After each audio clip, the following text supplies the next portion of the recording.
Hi there, and welcome to another devlog. Today's devlog is going to be a little bit different.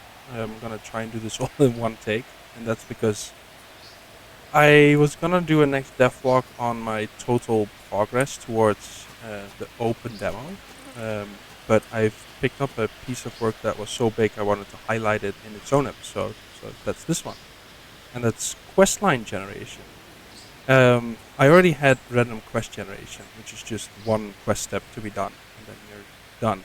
But I wanted to have more depth to it, so I've been hard at work at making this quest generator, and I wanted to show it off.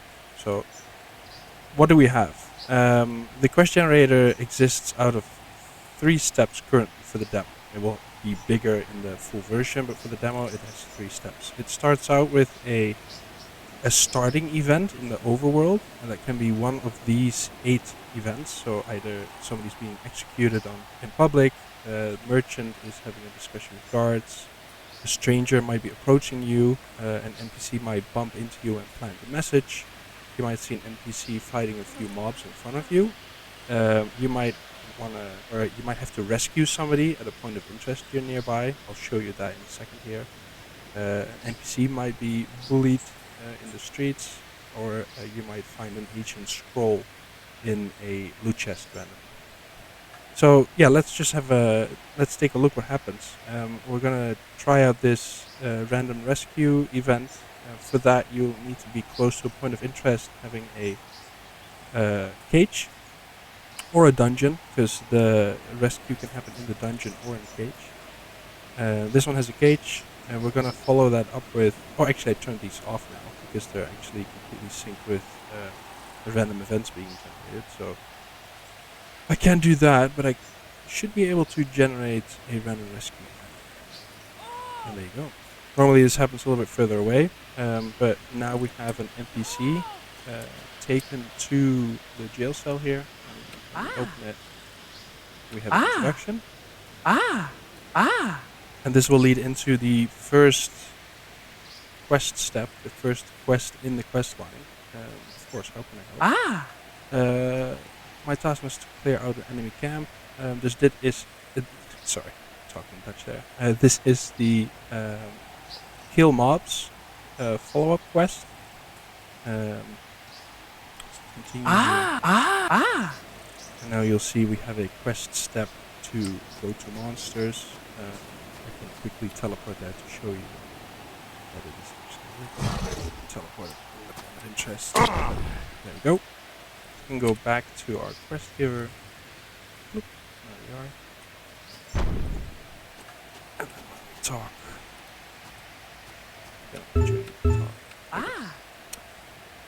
We've finished this quest step now, so we finished the kill mobs quest, and because it's a quest line, one quest wasn't enough, so you have a starting event, you have the first quest, and then you have the second quest. This now leads into a second quest. You seem to be worried still. And this, I believe, now leads into a rescue quest. So this person was jailed and made an hostage. I believe we're gonna follow this up with another hostage quest. And I believe if we do this one should actually be in a dungeon now. That's a little bit harder because you might have to fight a boss for that. And there we go. We are at the hostage cell in the dungeons. And there is the person we need to rescue. And so this is a combination. This is kind of how I do everything in my game. It's a combination of handmade content versus generated content. So the fact that I've made, I think in total 100 quest variations. So there's 100 quest templates out there now by putting all the pieces together. But then things like location and items and persons are all randomly selected. So in that sense, it's even more random. And there we go. We're back. handing in the quest again. Ah! So much. And then when we finally finish here, Ah! we also get an end of the demo message. Because, like I said earlier, in the full version, this is half of a quest line. So after this, you'll be at the halfway point and more steps will be generated. But for the demo, I'm going to keep it like that. So that's how the system works. You start with a start event, and then it follows up into one quest, which follows up into the next quest. I can maybe show one more. Let's see, we're here in the city. Anything we can trigger here that makes sense? A public execution.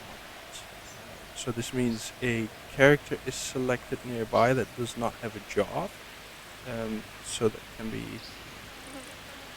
be killed without much repercussions. I think it's happening in here.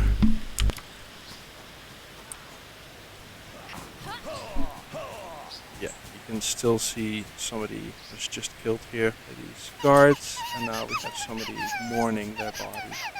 And this will start off a new quest. What do we have to do here?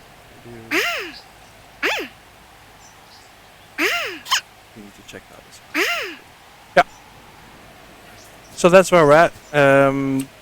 Like I said, these will provide at least 100 unique quest templates. Haven't even talked about like infinite possibilities using the locations, items, and characters switching out. But yeah, super happy to have this in here. Wanted to highlight that in a slightly shorter devlog, so that's what we're doing here. And yeah, thank you for listening, and see you next time.